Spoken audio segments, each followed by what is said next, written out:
Right now, a research group has just shown off what they call a graphene tongue, an artificial taste sensor that already clocks about 98.5% accuracy on flavors it has met before and 75 to 90% on 40 completely new ones. The hardware is clever. The team layers graphene oxide sheets, each only 1 atom thick carbon lattices, dotted with oxygen groups, inside a nanofluidic channel that guides a tiny stream of liquid across the stack. As molecules in that liquid bump into the graphene, they tweak its electrical conductivity in a signature pattern, rather like the way certain keys press specific piano strings. To teach the tongue what those patterns mean, the researchers ran 160 different reference chemicals covering the classic sweet, salty, bitter, and sour spectrum through the device and fed the resulting conductivity curves into a machine learning model.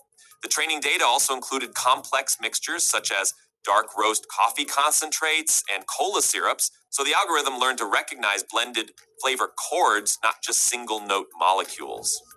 Importantly, the sensing layer and the tiny computer that interprets the signal live on the same chip, so data never has to shuffle over to a slower external processor. That slashes latency and fixes a long-standing issue with older electronic tongues, which often choked on the delay between detection and classification. Of course, it's still a lab bench prototype. The present rig is bulky and pulls more power than a mobile device could tolerate, so the next engineering sprint is all about shrinking and trimming the watt budget.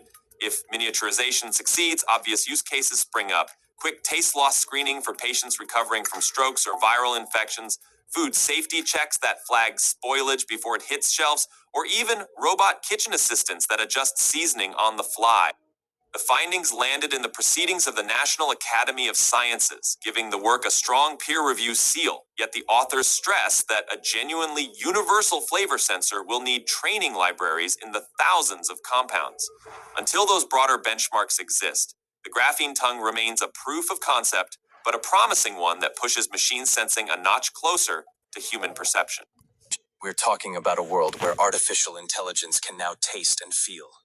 A world where it can perceive its environment with an uncanny, almost human-like accuracy. And believe me, it's got people wondering, just how far will this go? In the blink of an eye, AI has gone into overdrive. Google Photos, that little app on your phone, is getting mind-blowing new AI tools that transform your static snapshots into full-blown dynamic videos. Meanwhile, Google DeepMind just unleashed a powerful new toolkit for building real-time AI systems, pushing the boundaries of instantaneous interaction. And it doesn't stop there. Meta, the company behind Facebook, has trained a colossal, atomic-level AI model to dramatically speed up chemistry research. But perhaps the most unnerving development? Researchers have invented a graphene AI tongue that can taste flavors with nearly human-level accuracy. Yes, you heard that right. An AI that can taste. Oh, and as if all that wasn't enough, Mark Zuckerberg is actively building AI supercomputers the size of power plants. Seriously, crazy stuff is happening right now, and we need to talk about it. Can a machine learn to see sounds or taste colors? That is the core idea behind artificial synesthesia systems. AI models designed to mimic the human phenomenon of synesthesia, where stimulation of one sense triggers another, like hearing colors or seeing music. In humans, synesthesia is a rare but real condition, often blending sight, sound, and emotion in unexpected ways. Now, researchers are exploring whether artificial intelligence can develop similar cross-sensory perception using deep learning to create multimodal systems that link visual, auditory, tactile, or even olfactory data in creative, human-like ways. How could this work in practice? AI can be trained on paired data sets, for example, images and sounds that frequently occur together, allowing it to build internal associations between senses. Over time, these models begin to generate new outputs that cross sensory boundaries, visualizing a voice, composing music from a painting, or translating textures into sounds.